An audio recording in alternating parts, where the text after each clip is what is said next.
देखिए, हमको लगता है कि सम्राट चौधरी को अपने शीर्ष नेतृत्व को देखना चाहिए कि नीतीश कुमार जी के ऊपर जब प्रश्न उनसे पूछा जाता है तो वो लोग चुप्पी साध लेते हैं। बहुत सारे ऐसे नेता हैं जिन्होंने चुप्पी साध ली इस प्रश्न को। बहुत सारे नेता ने कहा, एक तरफ आप कह रहे हैं कि नहीं हम साथ में हैं, सब कुछ ठीक है, नहीं पलटेंगे, फिर लेकिन जब उनसे पूछा जाता है कि भाई अगला चुनाव किनके नेतृत्व में लड़ेंगे, क्या ये वहां तक मानते हैं लोग? क्योंकि वोट लेना है। नीतीश जी के चेहरे को दिखा के भारतीय जनता पार्टी वोट लेना चाहती है, उनको सीढ़ी बना के सत्ता में आना चाहती है, लेकिन उनको मुख्यमंत्री का चेहरा बनाने से डर रही है।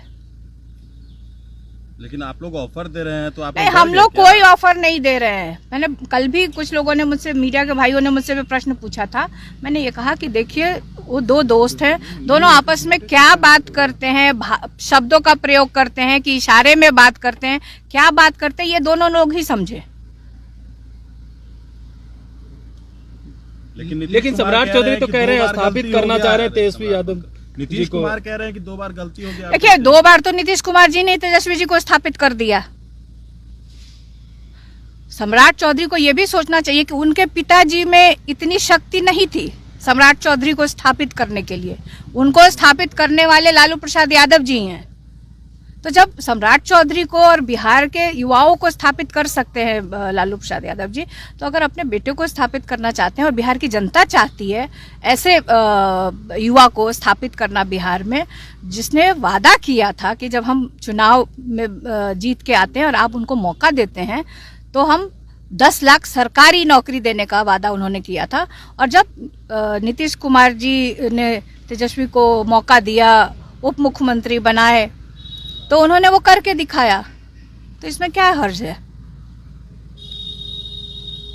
कई जेडीयू के सांसद जो हैं वो भारतीय जनता पार्टी के संपर्क में है, जेडीयू टूटने वाली है, इस तरह के भी बयान दिए जा रहे हैं। इसको आप कैसे देखती हैं? देखिए, कहीं ना कहीं मुझे लगता है कि ये इनका अपना अंदरूनी मामला है और बहुत सारे राज्यों में इस तरह से देखा गया है कि तोड़ने वाला कौन है।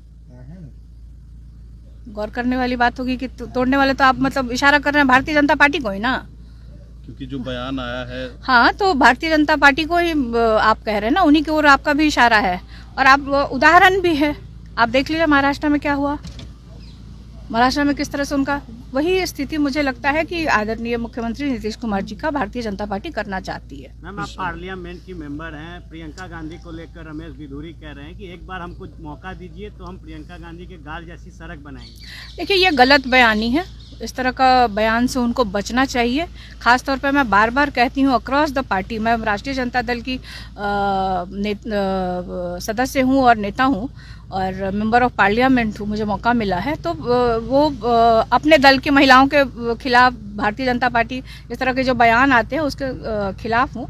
इस तरह के बयानों से रमेश बिधूरी जी को बचना चाहिए। लालू जी को भी कोट किया कि लालू जी कहते थे। देखिए, लालू जी ने कभी पब्लिकली या कहीं नहीं बोला है। और ये जहाँ तक मुझे, मेरी उम्र बहुत कम थी, लेकिन मुझे ये पता है, मेरे पिताजी ने ये बताया कि आदरणीय अटल बिहारी वाजपेयी जी के अब वो बड़े नेता थे, आपस में उनकी क्या बात हुई और कैसे ये बात मीडिया में आई, इसकी जानकारी नहीं है। और हमेशा लालू जी ये कहते रहते कि हम नहीं कहते थे, आदरणीय अटल बिहारी वाजपेयी जी इस बात की चर्चा करते थे।